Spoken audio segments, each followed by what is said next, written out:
Hello, my name is Janaea Mason and I will be doing my presentation on schizoaffective disorder. My patient's name is Alexandra White. She's 19 years old.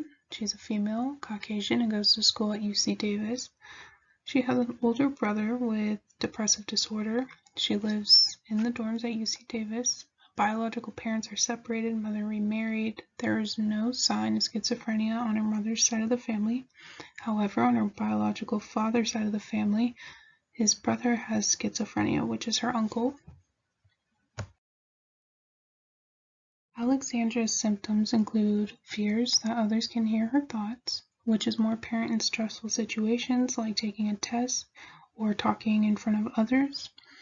She sees a black cat with red eyes walking around. This cat is not harmful to her, however, she can feel the cat if the cat is near her. She feels useless, empty, and unable to get out of bed. She notices these feelings after she has seen the cat for a while. She has thoughts of harming herself. She's unmotivated to do schoolwork and go to class. And these episodes usually last for 2 weeks, once a month.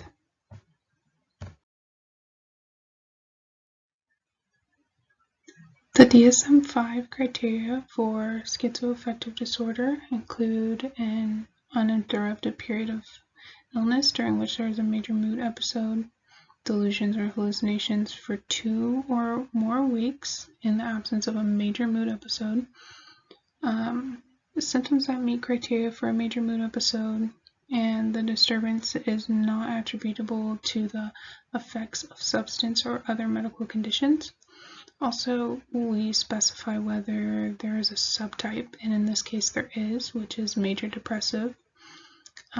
Also specify if with catatonia, which in this case there is not.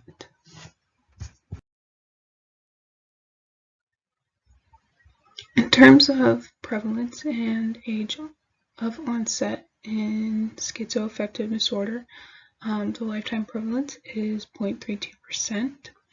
The depressive type prevalence is 26.6%, which we see in this case. The onset occurs between the ages of 17 and 30, but someone can have this disorder and it will not become prevalent until these ages, or until between these ages. And it occurs more in females than males, which is different from the normal schizophrenia, which actually occurs more in males than it does in females.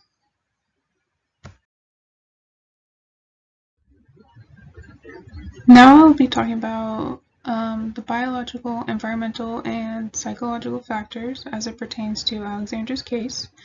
According to Murray, those born during winter or early spring are more likely to develop schizophrenia. They say this because of the lack of nourishment, lack of sunshine, and the development. In utero, exposure to maternal stress can result in later psychosis. This is because the development of the nervous system and the brain.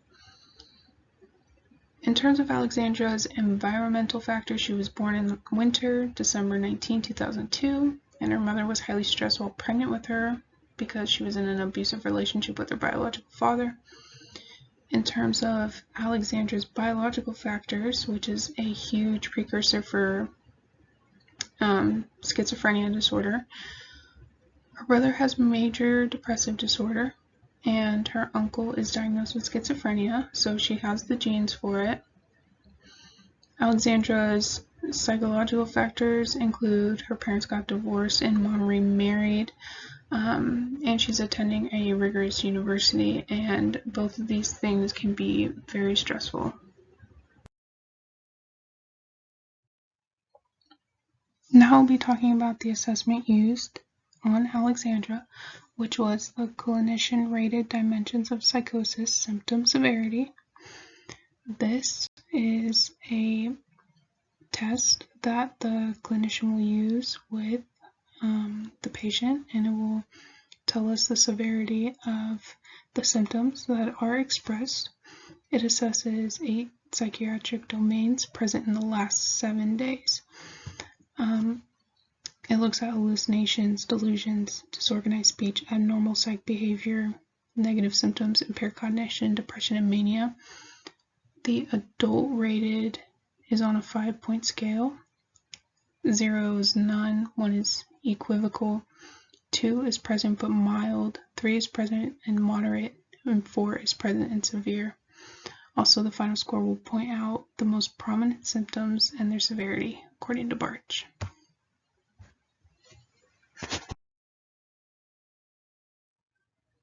Now we will be looking at the patient's assessment score. So Alexandra's score, based on the clinician test, she scored significantly on 2 out of the 8 symptoms.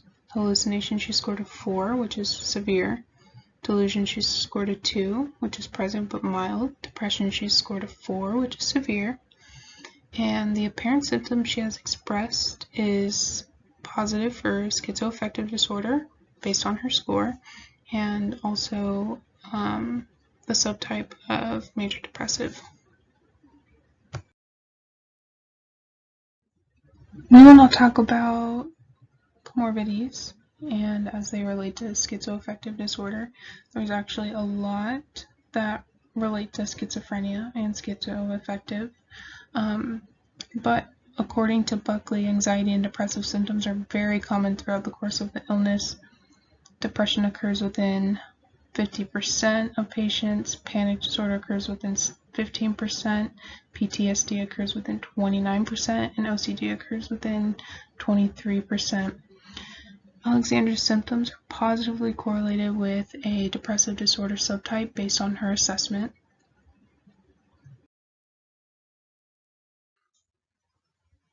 Now I will be talking about treatment as it pertains to schizoaffective disorder. The golden standard for this disorder is actually clozapine. This is used because it treats more people with psychotic disorders, address depressive symptoms and negative symptoms, and it's actually an atypical antipsychotic drug. Another good one is cognitive supportive therapy, which has been proven to improve multiple domains after sessions of this. Alexandra's treatment will include cognitive supportive psychotherapy, which will reduce stress, decrease delusions and hallucinations, and address her subtype, which is the depression.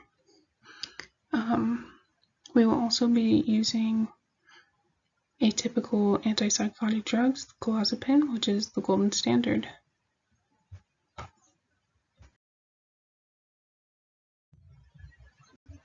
Alexandra's treatment will be 3 days a week, Monday, Wednesdays, and Fridays, 1 hour each of these days for a duration of 6 months and eventually a year.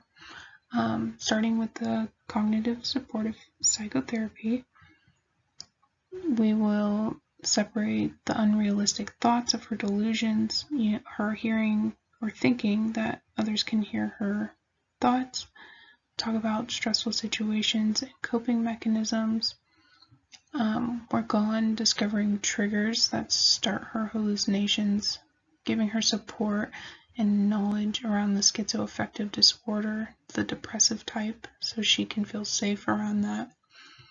Then we will give her the atypical antipsychotic clozapine and check to see how it makes her feel each time we speak. And we will also do the clinician rated dimensions assessment, complete every other week to track the severity of her symptoms to see how she's doing.